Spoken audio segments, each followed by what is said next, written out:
UFC Matters show a week for free. But if you want to help support NUFC Matters, then there are a few ways of doing it. Hit the like button on each live broadcast and video. This helps the channel grow. Hit the subscribe button and select the all notifications bell so you don't miss a single show. If you want to help us financially, then you can join the channel using this button with the membership starting at $1.99 a month. Or you can drop us a donation in the chat using a super sticker. We're also looking for sponsors.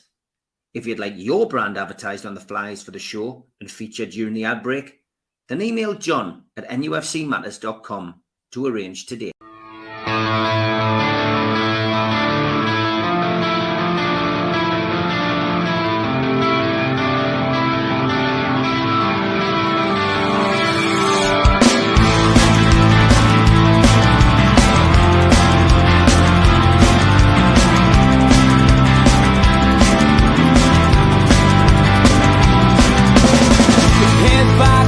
Critics attack. It feels like I've been talking to myself again.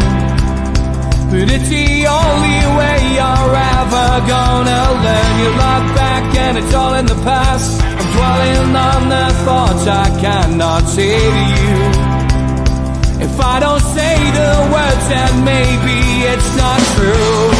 And it feels alright when they come and say to you, you're the only thing that makes us all believe. And it feels alright where the worlds collide. Manipulation stands to make us break. What time you said coming over you. You wish it upon a star. You wish it on a star. You are, you are, you are. You fight back, it's an all-out attack. It feels like I've been taken on the world's machine. Because I want it more than anyone can dream. You look back and it's all in the past. You tell me how you live by all the things you do. Well, you can be yourself, but maybe I'm not you. And it feels alright when they come and say to you, you're the only thing that makes us all. Good evening. Welcome along to NUFC Matters on this New Year's Eve. It is the Joe Allon Show. Good evening, Joe. Good evening, Steve. Happy New Year's Eve. Happy New Year's Eve. Yes, it's blown a hoolie across the UK. Lots of fireworks displays being cancelled in Edinburgh, Newcastle, and numerous other places. But there was fireworks going off at Old Trafford, my old pal. There was, and Newcastle United were responsible for it in that first half hour, Joe. 2-0 up, and never looked troubled, really. I guess most of our viewers and most Newcastle fans would still have been feeling a tad nervous in the second half. But really, a complete professional performance, Joe. Newcastle United winning 2-0 at Old Trafford to go alongside the 1972 win and the 2013 win in the Premier League. Newcastle 2-0 back into fifth place. Great result, Joe, all round. Yeah, I mean, you hit the nail on the head, Steve, by saying them time scales, you know. That's one game that we've won in 19 at Old Trafford. And then yesterday, they come out of the traps, like the Greyhound Derby winner. And it was a great performance. The first half up there was the best, I think, that we've played this season for me, honestly. 4 clean sheets off the trot. It tells me straight away, after giving criticism to the defence, last time we spoke on here, you know what? Shut up, Joe, because you know what? 4 clean sheets tells me that the defence is doing quite marvellous, and Dubravka has done everything what he's had to do. Keeping goal. He's kept goal, and that's great, you know. Do your job, and that's fantastic. But defending from the front. And what got me is, what I loved more than anything was the way that we passed the ball, Steve, you know. It was so crisp. It was like, at times, you know, it was like alliteration. It was like poetry in motion. It was like you were fizzing the ball into each other. And the word that comes for us, the way that they were passing the ball was trust, you know. how they trusted everybody on the ball. And it's very difficult at times, you know, when you're playing in a cauldron of professional football, you know, it's 100 miles an hour. And you've got to be a good player to know where to go on your second pass before the ball gets to you. And like a very good player, like a Pedro, Peter Beasley or a Gaza, you know, they've got 2 passes ahead of that because they're exceptional. But, you know, the way that we played and passed the ball out yesterday, from a man all the way from the goalkeeper, you know, I couldn't fault anybody that come on that pitch yesterday. They were all man of the matches, but the passing and the trust that I got in the defensive display, I mean, it started as well with Jacob Murphy being unsung, you know, and playing a defensive role that he's not used to, but was so effective. And Anthony Gordon on the other side, which enabled us to be so powerful against Manchester United. And I mean, I got a Wraith revelation just before half time, that lovely text message when you said, you know, 2-0 up, all we've got to do is start the second half like we did the first half. And I mean, you know, invariably, Steve, in a football match, especially professional football match, the opposition team was going to come into the game, you know. They're going to get some possession, and they did get a few chances, you know. But the chances that went past the post and what have you, but we dealt with it as well. And Newcastle could have went on. I mean, if Sandro Tonali scores that goal that hits the post, it would be a great goal as well. But if he scores that, that is them dead and buried. But as we know, in football, that third goal is so vitally important. One, if it's for us, 3-0, it kills the game and it should be dead. But if they get back in the game at 2-1, they're still in the game, you know. But like you say, I mean, at 2-0, very comfortable half-time. Eddie has to earn his corner at half-time. What do you think changed it? What do you think changed it in the second half? How we didn't come off really firing like we did in the first, but it was a little bit like more stagnant as regards still having possession. But what do you think? Why we didn't come out blazing with the guns?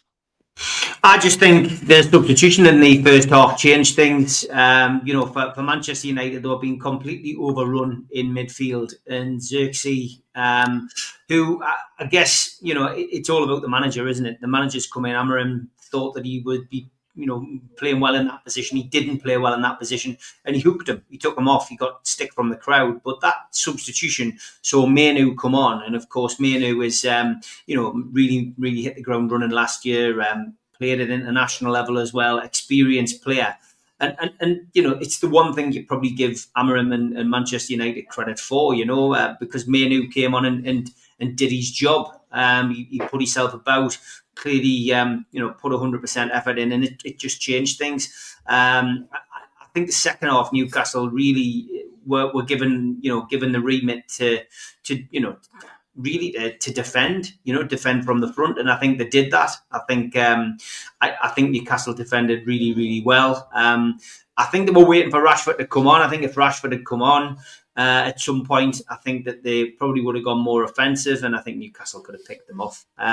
It would have been nice had, you know, Tonali's chance gone in. 3-0, I think it could have been a cricket score. I think Newcastle probably would have gone on. I think Manchester United's heads would have dropped. When it was at 2-0, I think it was always that chance that they could have got a goal, they could have got back into it in some way, shape or form. But, you know, it is that Stockholm syndrome. We're probably all sitting there, whether you were at the game or whether you were at home or just listening on the radio, you'll be sitting there going, oh, Man U were going to score, Man U were going to score, Man U were going to score. And of course, if they'd scored, it would have been, you know, a squeaky bum time would have been on the edge of our seats. But, you know, Manchester United's Mainu deserves a bit of credit. He did come on and do the job that he was asked to do, and he did it well. But I just think Newcastle decided, if we get a chance, we'll take it. And yeah, it was I said it was a professional performance, Joe. It was probably the most professional performance of the season. Bearing in mind what our track record is at Old Trafford as well. Our track record there's horrendous. So to get that result, and you know, I will pick a man of the match. I thought Bruno was excellent. I thought Bruno was outstanding. Bruno was the star man for me yesterday, and he's always like a 7 out of 10. But I thought yesterday really stood out. You know, Tonali first half, second half didn't see as much of Tonali. He was still there, still involved. Joe Linton, excellent again as well. You know, the only downside yesterday, of course, was 10 minutes from the end, Fabian Shaw picking up a yellow card, which of course means he's suspended now for the Spurs game, and that was the only downside. Missed chances apart. Fabian Shaw getting booked, and Tom asks, question for us both. With Saturday's game against Spurs, who would you play when Shaw serves his 1 match suspension, Joe? Would you go for like Kelly in the middle? Would you maybe see if would you change your formation? What would you do? Kelly seems to be the obvious choice. It's got to be Kelly, to be fair. The only time that Shaw's been out, Kelly's come in, hasn't he? Obviously Kraft's injured because Kraft come in but got lame again. The other fella, Botman, I don't think he's ready yet because he wasn't even in the on the sub. So it's looking like it's going to be a straight thing for Kelly. But the one thing I will say about the substitution, the Man United substitution, which seemed to cause a great deal of everything for me, for the man management. How long was it when Manu come on for Xerxes? 30 minutes. 30. He played 30 minutes, Xerxes, and then he went off. He went off on the half-hour mark. Yeah, because the manager's actually destroyed Xerxes now. The fact that he went down the tunnel as well and he comes back, whether he's been summoned to come back or not. God, I've never had to come off before half time, thankfully. I've often been pulled off in the second half, which is great because I only used to get a cup of tea at Hartlepool. But the fact is that, in the first half, when it was that, I thought, like, we were needing Vera. I was going to get you in touch because I know you're being well inside Vera at times. And, I thought, Taggart, there's a murder going on. But because we were absolutely magnificent. In saying that, when I said there wasn't a man of the match, I was coming to say that I thought Bruno, like, he's getting back now. I've seen the last 5 home games, Steve, as you know, and I've seen him live. Now, we'd never spoken since a long, long time ago, and everybody's saying about the captain's armband weighing him down. I think, that Bruno owns that captain's armband. I really do. And the icing on the cake for me, just watching it at home, was Bruno and his celebration when he got a throw in. And he turned to the crowd and give it that, to get our crowd, not their crowd. I thought it was absolutely magnificent. And you know what I'm like for passion and whatever. Bruno, honestly, he's the fans' favourite. They love him. But the way he's playing and the way that he's dictating the way, he's starting to become a great captain. Because everybody was asking this, is this mantle too big for him? Is the armband weighing him down? He'll be the first to admit that his form wasn't brilliant. But Bruno is back, by the way. He's been outstanding in the games that I've seen live. And I watch him. You don't see the same game on the telly as what you see live. You know that. And watching him and his movement and the way that he gets himself about the pitch. And that's the thing that I'm saying. The trust. Everybody in a black and white shirt trusts Bruno with the ball. It's not a fallacy that he's the most fouled Premier League footballer in the country at this time on stats. And he's miles ahead of anybody. Now, them fouls are getting us possession in areas that are really dangerous, And that's what Bruno brings to the table. But not only that, his work rate, and what Lee Clark said in a brilliant interview that he did with me earlier in the year, he turned around and I asked him about Sandro and Bruno and how they can play together. Because there was a little bit of they weren't really on the same hymn sheet, And Lee turned around and he said, and it was brilliant, he said, they will work out the way to play together. And I thought that was a brilliant answer. And I thought, brilliantly, that's what they've done. As professionals, they've worked out. I didn't like labeling this 8 and 6 and 10 and all that. Carry on. It's if one man goes, the other one fills in for him. And vice versa, And that's about being a professional. That's about managing your profession on the football pitch. That's what it's about when you're out there, and you're standing out to be counted. And at that, and Tonali, he might not have been absolutely brilliant, but I still thought he was very, very good, as I did think everybody in a Newcastle shirt was. Yeah, there's no doubt about it. Alexander Isak, 6 goals in 6 games. Unbelievable.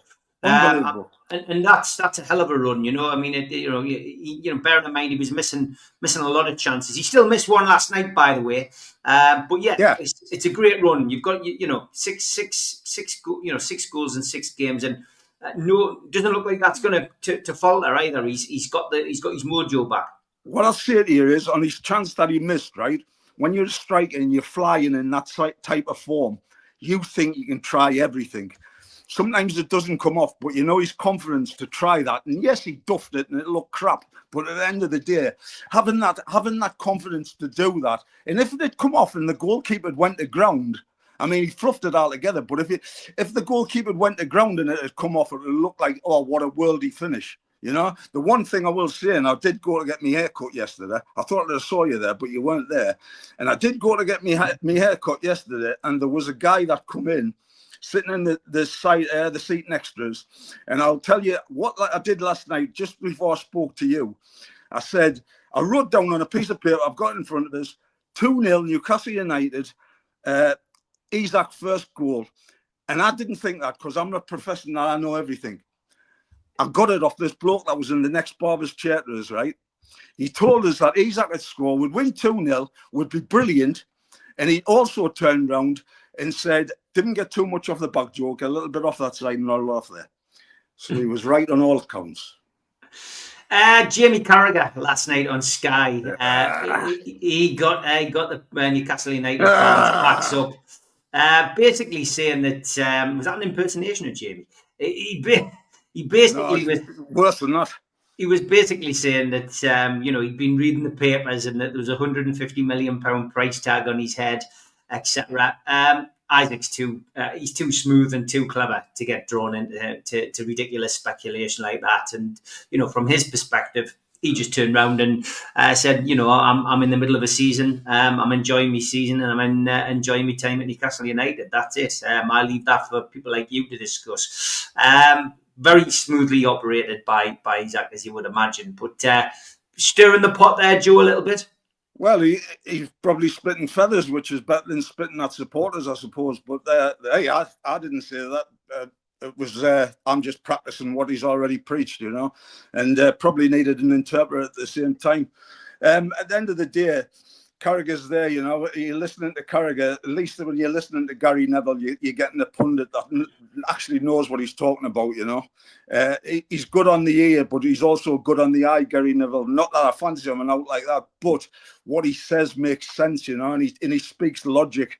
But when Carragher's coming out with rubbish like that, I mean, Isak doesn't have to raise himself to that. What I will say about Isak is when you're in that vein of form that he's in at the minute, you're going out there thinking you're going to score in every game, And I thought it was a great goal. I honestly did. You looked at his movement, but the ball in as well from Lewis. What a hell of a ball from the full-back, He hit it basically on the half volley. And it was a wonderful header. But the nice thing about it as well is when you see Newcastle United players, including Alexander Isak, and he's running his socks off, for want of a better word, like every one of them were closing down as a big unit.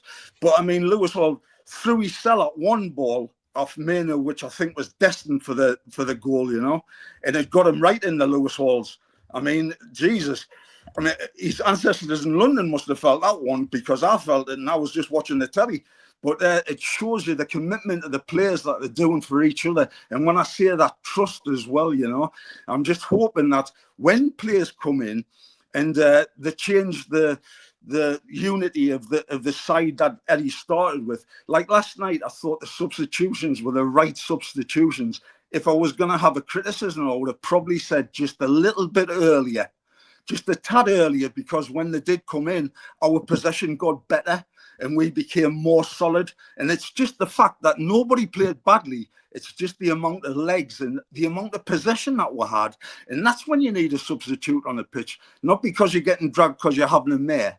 It's getting somebody on that's got fresh legs to come on and be a part of the team to do that job. And I thought it was brilliant when he switched Willock inside as well and put Joel out on the other side, and that was great stuff, great management, and in the end, an all-round magnificent performance. And the fans are just, how brilliant were the fans, man? They were just different class, honestly, screaming their heads off. And I love it. And Eddie does it, and I know he does it on purpose. Win, lose or draw, he takes the players to the fans.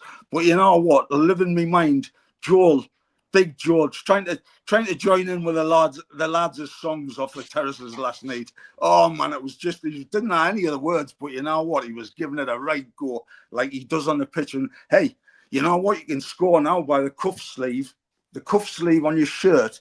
So that's why I always wore long sleeves. So it's not a handball. Couple of other stats from last night, just about Alexander Isak. He moved on to 12 Premier League goals for the season. That's 43 in total now for the club. That takes him level with both Shola Ameobi and Andy Cole, and creeping ever closer to that second spot behind Big Al. Joe Linton, or Joe Ellington, depending on how you like to pronounce his name, has now got 17 Premier League goals for Newcastle. So that puts him equal in the all-time goal-scoring list with Laurent Robert. And he's got one fewer than current Newcastle United player Miggy Almiron. Just as well, out of interest, we mentioned the fact that he scored in 6 consecutive Premier League games. Other people to do that: Papa Cisse, 2011, 2012. Joe Willock, of course, who I've mentioned is potentially playing as a makeshift striker if anything did happen to Isak. 2021, he scored 7 goals in 7 games. And Big Al, he's at the top of most tables as far as goal scoring is concerned. 1996 to 1997, 7 goals in 7 games for him. We've got to give some credit as well to Martin Dubravka. A lot of us were groaning, I think, when we saw that it was Dubravka going in nets when Nick Pope got injured. Probably based on the fact that he was so poor when he came in last season. Conceded a hell of a lot of goals, and it was embarrassing at times watching him in goal. He's now kept 4 successive clean sheets in the Premier League for the first time in his career, and that's the best run by any Newcastle goalkeeper since Nick Pope managed 6 in 22-23. It's 360 minutes since Newcastle last conceded a Premier League goal, which is their longest run in the competition since reaching 574 minutes, which is in November 22 and February 2023. So Dubravka, if he's still a Newcastle player, Joe, is it ultimately the goalkeeper will stick with, or do you think Eddie Howe would bring Pope back in, because the defence seems a bit more comfortable with Dubravka in there? I have to tell you the truth. I think we have looked more comfortable with Dubravka. I think he's kept goal, like I said earlier. He's done what a goalkeeper's meant to do. He's looked good on crosses. He kicks the ball well, and he uses the ball well. But at the end of the day, nobody can take away from him them 4 clean sheets, in 4 games. He's the man in form. So Nick Pope will have to do something in training. I don't know how far away he is from fitness, but at the same time, there's going to be a battle. It's not our choice. It's going to be down to Eddie. But at the same time, if a team's winning and the team's playing well, I know if I'm a player, I'm wanting to keep that shirt, so I'm going to give that to keep a hold of it as much as I can. And at the end of the day, you cannot knock him. You just mentioned a great deal of stats, fantastic stats. But at the end of the day, if he's the man in form, he should keep the shirt. Yeah, I would agree with you. I would certainly keep him in. He's, that's the whole point. Competition across the board, making sure that people don't feel as if they're a shoe-in when they're fit, and it keeps people on their toes. And Mark Bayer says, I love Dubravka's urgency at getting attacks going when he has the ball in his hands. Dubravka, in my opinion, is number 1. Pope has to fight to get the shirt. So lots of comments coming in from people. Thanks for that. Stephen Kennedy says, hi lads, bloody sick of everyone in the ex-player pundit is covering the poor Man United performance and no mention of our superior play. Bloody typical. It's typical of the media, isn't it, Joe? It absolutely boils my thing, right? I swear to you, last night we've got the camera on their dugout to Rashford. We've got the manager on the camera taking a drink every 2 seconds, and saying, oh, what's Man United going to do here? The first time they went to Eddie in the dugout was when we scored and Eddie punched the air and sat down, and you look, and it's always about this poor Man United, At the end of the day, credit where credit's due, The commentators are even coming up and trying to give opinions about, Rashford and what have you. Rashford, I've heard rumours in the press saying that we'd have Rashford. Would we have Rashford? I wouldn't want Rashford. Would you want Rashford? Definitely I wouldn't want Rashford. Definitely not. No, I wouldn't. I mean, and the other thing is, everybody thinks Rashford's young. He's 28-year-old, you know, and at the same time, he's going to come at a massive cost. And I don't think Rashford's a player for us. But at the end of the day, they're all focusing all the time on Man United as being this big story. What you've got to remember is, Stephen, I know you do, at the minute, there's Liverpool, Nottingham Forest, and Newcastle United are the 4 teams in this country in our top league, the Premier League, and that is fact. We are the best out of them 3, right? Equally as regarding what we've done in our last 4 games, because all you can do is beat people, and that's what we've done. Yeah, that's it. That's all he can do is beat the teams in front of you. It's an incredible run by Newcastle. And it's not unexpected. Eddie Howe always manages to get the right tune out of the black and white fiddle, and he's done it again. And he always goes on this kind of run. And long may it continue. We've got some great fixtures coming up. Spurs away, of course, is the next Premier League fixture. And then after that, we've got some great home games. Bournemouth at home, we've got Wolves at home, and we've got Southampton away. Jammed in between that, we've got Arsenal in the Cup, of course, away in the Carabao Cup semi-final. And then we've got the FA Cup game against Bromley. So plenty of games coming up. And just got to hope that Newcastle can avoid any more suspensions, avoid any more injuries. And you just never know where we will end up. Chris says, poor old Man U, excuse after excuse from the so-called pundits. And B. Taylor says, Sky Sports News really just can't see past Manchester United. Tom says he'd love it if Manchester United, he would love it. He would love it if Manchester United got relegated. Tom's right. Man United are actually in relegation form. They've won 1 out of their last 6. Mm-hmm. Yeah. That's 100%. Relegation form. The manager accepted that they could well be in a relegation. I think the manager wants to get on the next plane to Portugal, I bet. I bet he does. He'd be regretting coming. Apart from if he does get the tin tackle, he'd be getting a big payout. The chants were superb, Craig, and yes, we can't sing the whole thing, but yes, they had seen United and they could depart and go back home. Craig, I think, is the song that they were singing. But great stuff. We will have a quick ad break. We will be back after this. A big thanks to all our sponsors, Skips and Bins. Say hello to low-cost waste disposal with pay-as-you-go and contract waste management. Contact them at their website, skipsandbins.com, or email www.skipsandbins.com/contact. Big thanks to Mr. Vicky's Sauces, handmade in Cumbria. You can find them at mrvickies.co.uk. Email them info@mrvickies.co.uk. Telephone 01768 210 102. Thanks to our fanzine sponsor, United Group Travel. Travel and Tourism Award winners 2024. 2 crew driver and courier, local family company, 3-star plus quality hotels and no interchanges, all excursions included. Find them at their website, www.unitedgrouptravel.com. Email beverly.ugtl@gmail.com. Telephone 01670 632 460 or mobile 0791 666 4174. A big thanks to Media Arts for all the help with the technical side of things. Their website is media-arts.co.uk. And we're also available as a podcast. You can find us on Sports Social, Podcast Network, iTunes, Spotify, and other podcast providers. If you want to help the channel, then hit the subscribe button. We do 7 shows a week. Hit the thumb up that likes each video, and click share to share to your social media. Some Newcastle United events coming up. An evening with the entertainers, 24th of January 2025. Box office number is 0191 243 1171. Or website, Tyne Theatre and Opera House.uk. An evening with Lee Clark takes place on the 31st of January at the Tyneside Irish Centre. Tickets are available on Voucher or from newcastlelegends.com.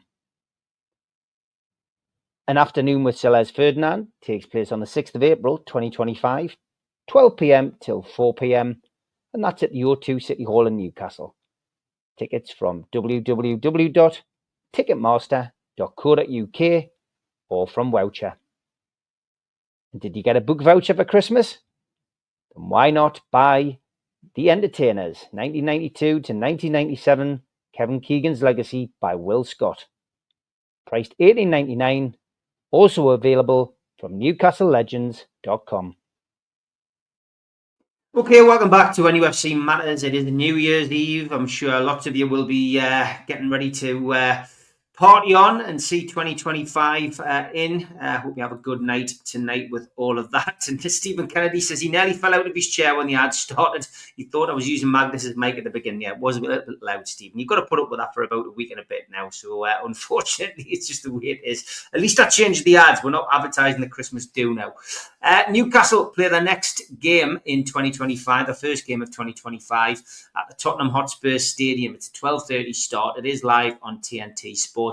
All 3,000 away season section tickets have been sold. And Fabian Shaw is suspended after collecting his 5th Premier League booking of the season last night. Rodrigo Bentancur is suspended. Richarlison, Vicario, Odegaard, Davies, Udogie, and Van der Ven are all sidelined. Christian Romero is also a doubt. Ange Postecoglou's side have won 4, drawn 2, and they've lost the other 4 of their 10 Premier League home games so far this season. And they've failed to win any of their last 5 in the competition on home ground. They've scored 10 times, but they've conceded 15 goals during those 5 fixtures. There is a former Newcastle player in goal as well. He's been involved in the last 10 games in all competitions, and that is, of course, Fraser Forster. Referee for the match is Andy Madeley. It's a speedy return for the West Yorkshire referee. He was in charge of the 3-3 draw against Liverpool. And on VAR, it is Chris Kavanagh. Wow. Big games coming thick and fast, Joe. Tottenham, of course, is a game which Newcastle have had mixed fortunes in over the years, but going down there with a bit of competence. Last year, we got whopped 4-1. Joe Linton scored the consolation goal. Previous season, though, we managed to get a 2-1 win. Wilson, Almiron with the goals. What's your feelings about this, Joe? Do you think Newcastle can continue? Because that Shaw loss could throw a cat amongst the pigeons. It's a pretty major change in the lineup. Yeah, it's a big change, but at the same time, Steve, I see Tottenham this season especially as a hot and cold side, and they're notoriously bad starters at home. I mean, Ipswich, I think, scored twice against them and rocked them a bit. But when you're getting at teams like we did against Man United, like we have been doing when we've played well this season, and I harp on about it, but starting from the front. And also, you talked about Isaac Stacks and the goals that mean more to me than anything, as you well know, but his movement as well. I mean, I did see one of the views comments that he said there before. Isaac's movement has been absolutely superb, and you didn't realise how good of a player he is as well when the ball's at his feet. So when you've got him up front playing against the Spurs defence, which, I've had a good look at the Tottenham team, and Archie Gray is a great little player, right? He's the grandson of the famous Eddie Gray, and Eddie Gray was at Leeds United when I was on the staff at Leeds United, and he was a fantastic bloke, Eddie. But Archie Gray's playing centre half.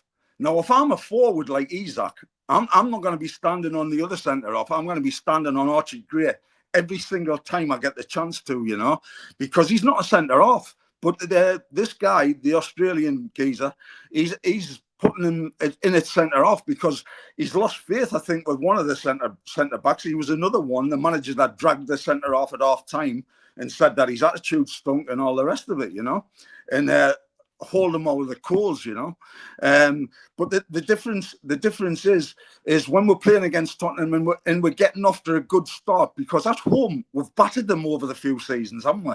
Yeah. And now we're going into games not thinking. I mean, I'm saying that the Brentford away game, right, and the West Ham at home game was just a blip. That's what I'm saying, because in all that good form that we had, even saying about the 3 goals that were conceded against Liverpool, but we did show absolute spirit and tenacity to come back into the game and get a 3-3 draw at the end of the day against who will probably be, in my opinion, champions of this league. So, you're playing against Tottenham now, and they're a side that can be rocked and they can be beaten. And why shouldn't we go there with confidence, with the spirit that we've got, you know, and we can fear nobody. And then get a result at Tottenham and go into this Arsenal game, which I'm sure you'll come to. But this week now, it seems to be every week I'm saying to you, this week makes the season. This week makes the season. There's some numpty, not a million miles away from here, had a fiver on 500 to 1 for us to win a treble. Who's the numpty now, Joe? Steve Raith's not. Joe Allon is. I want half the bet. Stephen says, Joe, great to meet you in person Saturday. Love your forthright thoughts on the game, both Saturday and on the podcast you're involved in. Not only a gent, but an honest narrator. Thank you, Stephen. This Spurs game is our next game. You know what? I agree with you, Joe. I think that Newcastle can go down there full of confidence. I think gradually we're eroding that kind of feeling of, you know, concern, worry, and that Stockholm syndrome that we keep talking about on here. I think we're eroding this. That was the most confident I've been going to Manchester United in my time supporting Newcastle United. I went down there expecting a win, and I predicted a 3-0 win last night. We won 2-0. It's great to be able to see predictions come true, and you know that comes with confidence. And I think that's where we're at the moment. I think Newcastle just need to continue doing what they're doing, and if there's a player dips out, in the past it would have meant, you know, that we would be concerned, worried. Obviously, it's not great when a player gets suspended or injured, but we're actually, you know, we are looking, as Mark says, like the team from the season before last when we qualified for the Champions League. And that's a confident team. It's a team that can attack and score goals, and it's a team that can defend. And we're doing it. We're doing it with a bit of panache and a bit of style. And I think Newcastle can win that game, Joe, 100%. Yeah. I am certainly going. I'm going to go for a win down there, and I will give me prediction today because obviously we've still got a few days off as far as NUFC matters is concerned before we get back to some kind of normality. The Amigos will be the next live show on Friday. I'm going to go for a Newcastle United win in that game. I'm going to. Will we get another clean sheet? I'm going to go for another clean sheet, Joe. And I don't see why we shouldn't have another clean sheet. I'm going to go for a quieter game, but I'm still going to go 2-0, Joe. I'm going to go for a Newcastle 2-0 win. Well, I'm going back to that barber's on the West Road to see if that bloke's in. Yeah. I'm going to ask him what he thinks, and it might be the barber from Seville, but I'm going to go for 2-1 win, believe it or not. I'm going to say that them will score just because when Tottenham do play well going forward, they've got goals in Solanke, they've got goals in Son, you know, and I think the midfield player that gets overlooked a lot, you can see his name, I can't pronounce his name, but he's one of the best midfield players in the country, you know, and when he plays well, Tottenham play well. But our engine room of Sandro and Bruno and Big Joe, I tell you what, you wouldn't want to get in a scrap with Joe, would you? No. He's brilliant, isn't he? If there's any chew anywhere on the park, I just love it. I just think straight away. And now for a fact, Joe's going to be involved in it. Like, he's just champion, man, isn't he? He's just there in amongst it, and people are trying to rock him. And he's like the big oak. He's like a big oak tree. He's just different class. But when you've got them type of players and that, and you've got Gordon with his tenacity and in his ability as well, and I think he's settling down a little bit. I mean, there was one of the commentators I was listening to, because I was slipping in between all the commentaries, and I swear to you, because they were all talking the biggest load of horlicks I've ever heard. But one of them said that Gordon's actually shown a great deal of maturity, you know, whereas in the past he would have put his head down and scarped it and ran. Now he's taking the time to take a touch, and he's got players that I said before that he can trust with the ball, you know, and Bruno can trust with the ball. Everybody trusts Bruno with the ball, but Big Joe as well. You get him on the ball, Steve, you kind of get that big fella off the ball, you know. He's a rock. And I think when we've got a midfield like that, it's going to be very, very decisive for the outcome of the result on Saturday. Who wins the midfield battle? Because I think Tottenham's not bad in midfield. I really do. Yeah, Mark Byers says Kulusevski is the midfielder that you're talking about. Yeah, that's correct. That's him. Jules says, lovely to see you at the do. Wishing you a happy new year, Joe. Thank you, Jules. It was good to see you and Dave as well. Ches says, best midfield in the league, best striker in the league, best left back in the league, and best Bruno in the league, which I think we'd all agree. Mark's going for a 4-0 win. Craig Lee says, Gordon has the ability to go up another level. Way more goals and way more assists in him, which is good for Newcastle United. Blue Rhythm Boy says, where does Joe think we will finish in the league, and does he think we will win a cup? I'll just remind people of my prediction, which I did send Jamie. I did. My bet's different, Joe. My bet's different because when Jamie Carragher was asking for predictions, that was my prediction, which I sent to Jamie Carragher. I said Man City would win the league, Arsenal would finish second, Newcastle would finish third, Aston Villa would finish fourth, Liverpool would finish fifth, and Spurs would finish sixth. And I said Newcastle would win their first domestic trophy since 1955, and it would be the FA Cup final. That was my prediction at the start of the season. Melly Barnes did chip in, was just with laughing emojis. He supports Man U, by the way. Just because there's no Man U in there. I tell you what, I still wouldn't write Manchester City off making some attempt on the league, but I think it's past them now. I think Man City could probably finish second. I think Liverpool will win the league by a country mile. I think Newcastle will finish third. I think Arsenal will finish fourth. And I think it'll be probably a Nottingham Forest or a Bournemouth in fifth. And the other one will be in sixth. I think it'll be a struggle for Villa and Spurs, even though they've got, guaranteed that they'll be out of the Champions League at some stage. What's your feelings, though? Blue Rhythm Boy wanted to know where you think we'll finish in the league, and do you think we'll win a cup, Joe? Well, BRB, I do think for a fact that now that we're in fifth position, it's in our hands to get in the Champions League, and why not? Why not indeed? I mean, you said about the fixtures. Obviously, the Tottenham game away looks bad, but the Arsenal game in the Cup will come too. But you've got some great home games coming up as well against opposition that's lower down in the leagues. And these are you said, Steve, and you've been saying it for months. I've got to give you credit for it as well, mate. You say that Eddie always puts that run together. After the Brentford away game and things like that, and there was disruption amongst, that's what we do. We're fans. We're up and down, but when we're up, we are up, by the way, because we're the best supporters in the land. I don't care what anybody says. We are. It's as simple as that. But the difference is, you've got this chance now to really put that run together that you're on about, and that can really stick you into that top four. And once you get in there, like Nottingham Forest has showed, you can say anybody can beat anybody. You have a look, Liverpool only got beat at home off one team this season, and it was Notts Forest. It's no fluke that we've just had 4 clean sheets off the belt and 4 wins. And you look at Arsenal, you look at Liverpool and Nottingham Forest, they're the other 2 form teams. So, yes, I believe that we can get a Champions League spot. I really do. But what I've been saying since the start of the season, and, most of the League Cup games that we've been in, this Carabao Cup, as I call it, right, it'll always be the League Cup. But at the end of the day, we're 2 games away from Wembley, and it's 2 games that we can win. And I'm just so glad that I never played for Arsenal, because when we battered Chelsea, I played for them and we battered them. I played for Brentford and we battered them. I wish I'd played for Arsenal. Please, I wish I'd played for Arsenal, because that means we'll batter them.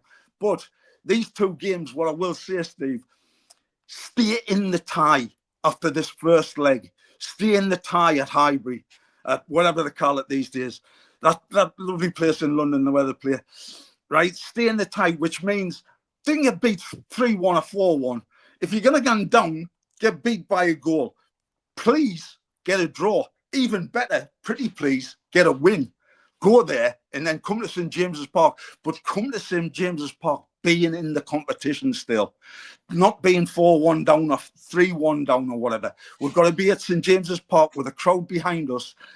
And I think we can beat anybody at St. James's Park. Because I said since the start of the season, we need to turn it back into a fortress. Nobody wants to come and play at St. James's Park, trust us. And we battered Arsenal in the league. I thought that was up there with the best performance that I've seen this season from Newcastle United. I thought we were brilliant against Arsenal, and we can beat them again. There's no reason. So I'm going to say to the Blue Rhythm Boy, yes, we're going to Europe. I don't know whether we're going to be third or fourth, because if we get into Champions League at a fourth spot, that'll do me. But I really do think that our name is on the Carabao Cup. Okay, good stuff. 400 and odd watching on Twitter tonight. If it's the first time you've watched NUFC Matters, especially this show with Joe Allon, please go to YouTube, search NUFC Matters and hit the subscribe button. It's free to subscribe, and we do 7 shows a week. Tonight as well, you've got an extra show. We've got an interview with former Newcastle United player Liam O'Brien. That's at 6 o'clock. And then tomorrow night, New Year's Day, you've got an interview with Darren Peacock. So set your reminders by hitting the bell.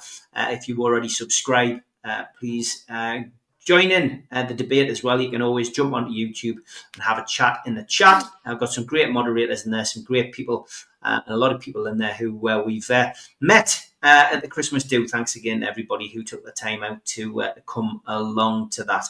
Barry, good evening, mate. 86 we're up to now on the Newcastle United spreadsheet. The transfer ins linked with 86 players. Absolutely crazy that, Barry. Thanks, though. Keep it coming in, mate. Becomes more important when we get Ben Jacobs back on the show next week. Barry says, Joe, Steve, do you think our upturn in form will guarantee we spend nothing in January? He's a bit concerned we may not spend any money now that we've found some winning form, but lots of paper talk at the minute about potentially Miggy going. Longstaff again been mentioned in dispatches about going. And those players going obviously change the dimension in the dressing room, but also means that Newcastle will have to bring players in, Joe. So are you concerned about this transfer window? Do you think we're going to have many ins and outs? What's your feelings? What's your gut feeling before the window officially opens? Well, looking at the last transfer windows, and our supporters have been disappointed, and I've been disappointed along with them. Because at the end of the day, we need to bring players into the club. This is the time when you're having a great run and when you're having great form and you're in these positions, you strengthen this is when you strengthen the squad. This is when, if you get, everybody's saying for months and months that we needed somebody on the right. We've already got Willock right. Murphy's right. There's other players that can play there. There's Miggy and whatever. Whether he goes and he's got to be sold, he has to be sold because it's a business. Football's a business. I'm sorry, he's been a great servant, but if we need to get coffers in to spend on players, we have to bring players in. And it's down to the scouting system. It's down to where people have been looking to bring players in that are at other clubs that you've got to pay top dollar for players now. We know that. But in the words of Keegan, when Kevin Keegan used to bring players in, Steve, I used to love Kevin Keegan's attitude because it wasn't the case that he was getting rid of the David Kellys or the Andy Coles and whatever because they were bad, because they were brilliant. But you were bringing in Alan Shearer, you were bringing in the best in the world. In my eyes, it was a masterstroke. But if you can bring a player in that can make your squad better and enhance your team, yes, you bring them players in. Peter, I was going to mention Michael Allon. I promised myself I wouldn't mention Michael Allon. But when Michael Allon come to Newcastle, right, Michael Allon was finished yet. He's haunted us all of his career. He played brilliant against us, especially us. But when Peter Beasley come back, Peter Beasley's been a superstar when he left Newcastle to play for Liverpool and Everton. When Peter Beasley come back to Newcastle, he was a superstar again.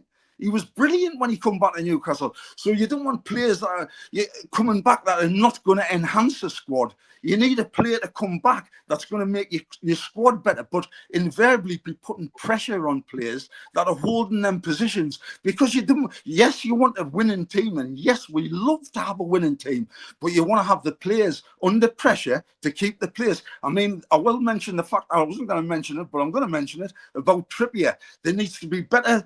I'm nitpicking. I've got a nitpick. There need to be better conversation between the dugout and when the physio's on the pitch, because I'm reading Kieran Trippier's body language and I'm reading his lips, and pretty much he was saying he's done his hamstring, he's coming off. He's struggling. And then all of a sudden he's thrown his toys out the pram because he got dragged and he didn't want to come off. So you've got to understand that communication between the touchline has got to be, are you fit or are you not fit? And it's as simple as that, because that moment of coming on, you've got a ready-made replacement in Tino Livramento, and he did great when he come on, and he hasn't been great in the games that he's been playing of late. He's been great earlier, much, he's fantastically well. But in the last couple of games, he wasn't at his best. So when Trippier come in, you think, oh, we'll look a little bit more settled, we'll look a little bit more better. But that competition, what I'm getting at, is the competition for places is so healthy at a football club. And it's all about the 11 that go out on the day and then the subs that's on the bench to make an impact when they come on. I would agree with you, mate. Question for Joe from Tom. If Isak stops at Newcastle for the long term, do you think he would break Shearer's record? I think he's brilliant. And thanks for the question, Tom. But I don't think he'll beat Allon's record. I think Allon's record will stand, and it'll stand forever. I really do. And he deserves it. Okay, good stuff. Lots of people putting names into the mix for transfers. We will be doing a lot more about that in the new year. Is it just me, says Barry, who thinks at times Isak misses poor chances rather than pass to other players? I know centre forwards have to be greedy, but bloody hell, man, he says. He's getting a bit frustrated, Barry, about Isak missing that chance last night. Thing is, Barry, it's sometimes on a forward you can make bad decisions. You're not missing chances on purpose, you know. You make bad decisions as a player. And Isak probably made a bad decision. Afterwards, you'd have probably thought, I should have drilled it across the goalkeeper and he might have scored, you know. But at the end of the day, what I'm saying to you is you've got to forgive him the misses to get the goals, because his movement to get into the box, you wouldn't have seen another player do that. And what Isak's got, I love it that he's scoring goals. Half the goals that he scores inside the 6-yard box, for me, they're better than 30-yard top volleys in the top bins or whatever they call it. I couldn't reach from there. I reached once. That was the worst thing that ever happened to us, I think, when I scored from 25 yards. They thought I was going to score from there all the time, while the rest of the goals didn't total 25 yards. Anyway, the fact is that Isak probably makes wrong decisions, but on the whole, are you happy with the fact that his goals for games ratio is up there? Tom says, Joe, how many chances have you missed when you played for Newcastle? Too many to answer, Tom. But at the end of the day, you've got to be there to miss them, right? And you should never, in the words of Supermac, who I remember he wrote an autobiography once, and it was entitled "Never Afraid to Miss." And that was one thing I was never afraid to miss, because I knew if that one was going to miss and the next one didn't go in, the next one was going in, or the next one after that was going in, or the next one after that was going in. And that's how streamlined you've got to be as a forward. You didn't worry about the ones you miss, you worry about the ones you score. Exactly. Okay, we'll look ahead to the Carabao Cup game as well, because we'll have a show with Joe. It'll be after that game is taking place. It's Tuesday week. And a week today, January the 7th, it'll be an 8 o'clock kickoff. Newcastle have got 6,000 tickets for that match. Still a few tickets available for that. And Fabian Shaw and Bruno miss out on those on the first leg. They both got a suspension in the Carabao Cup as well. Our route to the semi-final saw us draw 1-1 with Nottingham Forest, but win on penalties. Beat Wimbledon 1-0 at home. Beat Chelsea at home 2-0, and beat Brentford at home in the quarter-final by 3-1. As for Arsenal, Saka has undergone surgery to correct a hamstring problem and is predicted to be out for a minimum of 2 months, so he won't make it. They got to the semi-final by beating Bolton at home 5-1, beating Preston North End away 3-0, and beating Crystal Palace at home by the narrow margin of 3-2. The referee has been announced for that game. It's Craig Pawson. It's his 4th game in charge of a Newcastle fixture. We've won 1, Southampton at home, drawn 1, Everton away, and lost 1, West Ham at home so far. VAR for this game as well is on for the Carabao Cup, and it will be John Brooks. It is live on Sky Sports, ITV1 and ITVX. The match order mirrors that of Newcastle's previous 2 League Cup semi-final appearances. That was where we lost to Spurs 1-0 away, but then won 3-1 at home. And then, of course, Southampton. We won 1-0 away and then won 2-1 at home to get to Wembley. This will be the 5th time that the two sides have been paired in this competition. Newcastle losing each of the first 4 without finding the net. And it's a huge game, but it's only half-time when this game finishes, Joe. And for me, ultimately, this is... I still think it's the best chance Newcastle have got of winning a trophy. Definitely. I mean, Steve, let's face it, we've been dying since the first cup team, to win a trophy. And it's got to happen sometime. The law of averages say that, but we're going into it where it's actually in our hands. That's the best thing ever. It's there for you. It's in your hands, and you'll never get a better chance. I mean, whether it was Arsenal or whether it was Tottenham or whether whoever you play at this stage of a competition, and even in the final, if we get to the final, you're going to be playing the best because invariably that's what happens. But Jesus, keeping this game right for this half time, like you're on about. I was going to ask you a question because I generally don't know. Is it away goals rule as regarding the whole aggregate score in the League Cup? I don't know. I think if it's level, it'll go to penalties, won't it? That's the rules in this competition. I don't think away goals come into the competition. So because they change the rules that many times, I'd still give now offside. You'll have to explain offside to us. But yeah, I mean, look, it's one of those, isn't it? It's Newcastle go down there, hopefully off the back of a decent result at Spurs would be great. But it's a great opportunity to get back to Wembley, Joe, isn't it? Any chance to get to Wembley is good. Newcastle have been there before and have would want to put the record straight, wouldn't it? Yeah, it'll be great. I mean, and it's not the day out anymore. It'll be a chance, that they can actually grasp the trophy. There's been times we can say ifs and buts and whys and wheres and hows and whatever. But when you've got it in your own hands, you've got a great opportunity. Let's get through. We'll get through the Tottenham game first. We'll take Arsenal, and this is the most important bit, to stay in the competition after that first game. I know literally you can't be knocked out after the first game, but you understand what I mean. Stay in the game so that we can get them back to St James's Park.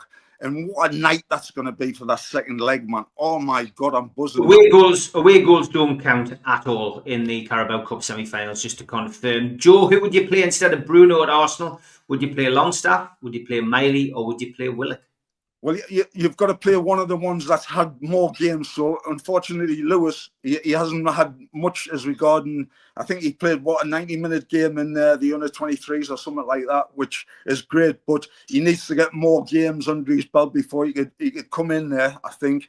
So, if it's a shootout between Willock and Longstaff, I'm going for Longstaff straight away for the away leg, just for the fact that Sean Longstaff is so dependable at doing a unique job in a holding role, and he could do that and probably give Sandro a little bit more leniency to go more forward.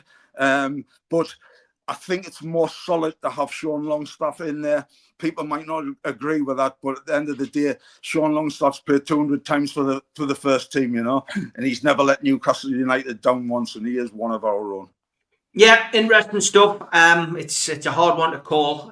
Depends on what he's looking for out of that first leg. As you say, he'll want to stay in it. So I think he may well go for Longstaff in that game. A lot of people would like to see Willock. It means we're going on the front foot. We're trying to win the game. But be interesting to see what Eddie does. I think it'll be a tight game. I think it'll be tentative. I'm going to go for a score draw in that game. I think it'll be 1-1. I think it'll be too tight to call, which sets us up nicely for the return match at St James's Park. So I'm going to go for 1-1 in that. Joe, what about you? Yeah, I'm going to go for a draw 2-2, but only for the fact that if we start with Sean Longstaff as well, the other thing that you have got is when you're looking at the bench to bring somebody on to make the change. And Willock hasn't had lots and lots of games. He had a little spell when he got back into the side, but he's brilliant to bring off the bench. And he can change a game as well. He can play in umpteen positions. But I'm going to go for a score draw, but 2-2, just because I think that will both come out, both teams, and play attacking football, because Arsenal will not play the same game that they played at St James's Park, which was quite negative, I thought, for an Arsenal team. But when Arsenal have been bad this season, they've been bad at home. So this is a semi-final at the end of the day. So the crowd they'll be absolutely wanting Arsenal to be coming out there with all guns blazing. The Gunners were guns blazing. But will the Magpies dampen them? Let's hope so. And I would like to say, Steve, just before we do go, I'd like to thank everybody at NUFC Matters for everything that they've done for the charities that we support with dementia and with the Cat and Dog Shelter in Newcastle.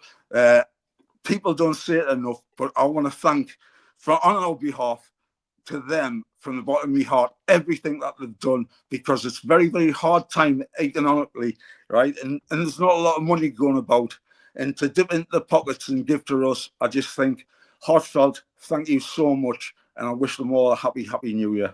Happy New Year to everybody in the chat. Thanks to the moderators. Thanks to everybody who's contributed to NUFC Matters throughout the year of 2024. It's been a great one. It's been an exciting one and a happier one as far as I think a lot of people have been concerned with regards to Newcastle United Football Club. Great to have Joe on board as well. And thank you to all you in the chat for your kind comments about Joe. He's had a great time. You know, I just know he has been on the platform, and he will be here in 2025. As will I. We will be back for the Amigos on Friday. Whatever you're doing tonight, stay safe. Happy New Year. See you in the next one. Take care.